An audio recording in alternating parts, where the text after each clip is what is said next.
1 കൊരിന്തോസ് 10 വിഗ്രഹാരാധനയ്ക്കെതിരെ. സഹോദരരെ, നമ്മുടെ പിതാക്കന്മാരെല്ലാവരും മേഘത്തണലിലായിരുന്നുവെന്നും കടലിലൂടെ കടന്നുവെന്നും നിങ്ങൾ മനസ്സിലാക്കണമെന്ന് ഞാൻ ആഗ്രഹിക്കുന്നു. അവരെല്ലാവരും മേഘത്തിലും കടലിലും സ്നാനമേറ്റ് മോശയോട് ചേർന്നു. എല്ലാവരും ഒരേ ആത്മീയ ഭക്ഷണം കഴിച്ചു. എല്ലാവരും ഒരേ ആത്മീയ പാനീയം കുടിച്ചു. തങ്ങളെ അനുഗമിച്ച ആത്മീയ ശിലയിൽ നിന്നാണ് അവർ പാനം ചെയ്തത്. ആ ശില ക്രിസ്തുവാണ്.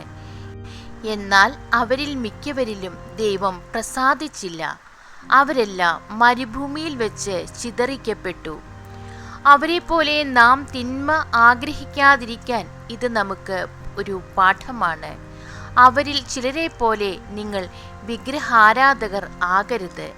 തിന്നാനും കുടിക്കാനുമായി ജനമിരിക്കുകയും നൃത്തം ചെയ്യാനായി എഴുന്നേൽക്കുകയും ചെയ്തു എന്ന് അവരെപ്പറ്റി എഴുതപ്പെട്ടിരിക്കുന്നു. അവരിൽ ചിലർ വ്യഭിചാരം ചെയ്തതുപോലെ നമ്മൾ ഒരിക്കലും വ്യഭിചാരം ചെയ്യരുത്. അവരിൽ 23,000 പേർ ഒറ്റ ദിവസം കൊണ്ട് നാശമടഞ്ഞു. അവരിൽ ചിലർ ചെയ്തതുപോലെ നാം കർത്താവിനെ പരീക്ഷിക്കരുത്. അവരെല്ലാവരും പാമ്പ് കടിയേറ്റു മരിച്ചു. അവരിൽ ചിലർ പിറുപിറുത്തതുപോലെ നാം പിറുപിറുക്കുകയും അരുത്. സംഹാരകൻ അവരെ നശിപ്പിച്ചു കളഞ്ഞു.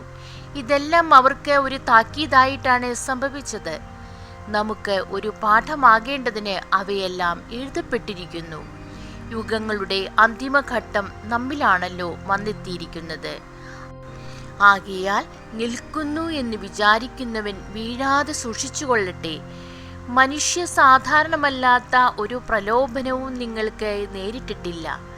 ദൈവം വിശ്വസ്തനാണ്. നിങ്ങളുടെ ശക്തിക്ക് അതീതമായ പ്രലോഭനങ്ങൾ ഉണ്ടാകാൻ അവിടുന്ന് അനുവദിക്കുകയുമില്ല. പ്രലോഭനങ്ങൾ ഉണ്ടാകുമ്പോൾ അവയെ അതിജീവിക്കാൻ വേണ്ട ശക്തി അവിടുന്ന് നിങ്ങൾക്ക് നൽകും. ആകയാൽ പ്രിയപ്പെട്ടവരെ, വിഗ്രഹാരാധനയിൽ നിന്ന് ഓടി അകലുവിൻ. വിവേകമതികളോടെന്ന പോലെ ഞാൻ നിങ്ങളോട് പറയുന്നു. ഞാൻ പറയുന്നത് നിങ്ങൾ തന്നെ വിധിക്കുവിൻ. നാം ആശീർവദിക്കുന്ന അനുഗ്രഹത്തിൻ്റെ പാനപാത്രം ക്രിസ്തുവിൻ്റെ രക്തത്തിലുള്ള ഭാഗഭാഗിത്വമല്ലേ? നാം മുറിക്കുന്ന അപ്പം ക്രിസ്തുവിൻ്റെ ശരീരത്തിലുള്ള ഭാഗഭാഗിത്വമല്ലേ? അപ്പം ഒന്നേയുള്ളൂ. അതിനാൽ പലരായിരിക്കുന്ന നാം ഒരു ശരീരമാണ്. എന്തെന്നാൽ ഒരേ അപ്പത്തിൽ നാം ഭാഗഭാക്കുകളാണ്. ജനനം കൊണ്ട് മാത്രം ഇസ്രയേൽക്കാരായവരെ നോക്കുവിൻ. ബലിവസ്തുക്കൾ ഭക്ഷിക്കുന്നവർക്കല്ലേ ബലിപീഠത്തിലെ ഭാഗഭാഗിത്വം? വിഗ്രഹത്തിന് സമർപ്പിച്ച ആഹാര പദാർത്ഥമോ വിഗ്രഹം തന്നെയോ എന്തെങ്കിലുമാണെന്ന് ഞാൻ ഉദ്ദേശിക്കുന്നുണ്ടോ? ഇല്ല.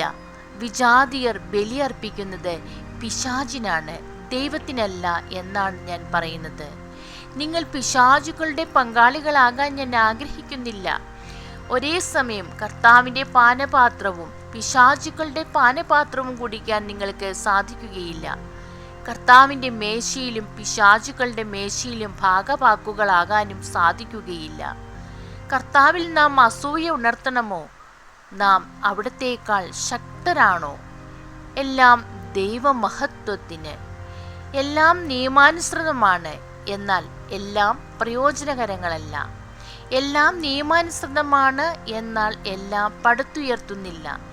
ഏതൊരുവനും സ്വന്തം നന്മ കാക്ഷിക്കാതെ അയൽക്കാരൻ്റെ നന്മ കാക്ഷിക്കട്ടെ.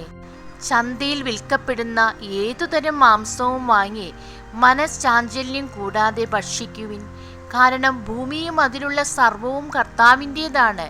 അവിശ്വാസിയായ ഒരുവൻ നിന്നെ ഭക്ഷണത്തിന് ക്ഷണിക്കുകയും പോകാൻ നീ ആഗ്രഹിക്കുകയും ചെയ്താൽ വിളമ്പിത്തരുന്നതെന്തും മനഃശാഞ്ചല്യം കൂടാതെ ഭക്ഷിച്ചുകൊള്ളുക. എന്നാൽ ആരെങ്കിലും നിന്നോട് ഇത് ബലിയർപ്പിച്ച വസ്തുവാണ് എന്ന് പറയുന്നുവെങ്കിൽ ഈ വിവരം അറിയിച്ച ആളെ കരുതിയും മനസാക്ഷിയെ കരുതിയും നീ അത് ഭക്ഷിക്കരുത്.